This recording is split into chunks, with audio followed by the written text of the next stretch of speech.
If you think of cartilage damage as being from focal potholes to cracks in the street, all the way to really the street is worn out. I mean, that's more of arthritis that we're talking about. We really have all the options here at Ohio State.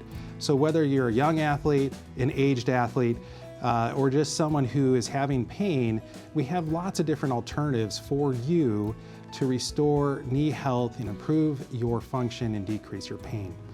Sometimes with potholes, we have techniques that either use cartilage from someone else, where we plug it into the diseased cartilage, or we can actually grow cartilage through another technique and reimplant that cartilage in your knee for focal kind of potholes within the knee.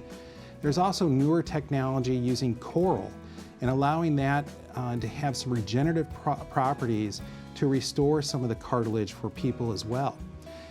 Other options, once the road is getting a little bit more worn out, we're starting to see some more of that arthritis, but maybe not to the point where you need a full knee replacement.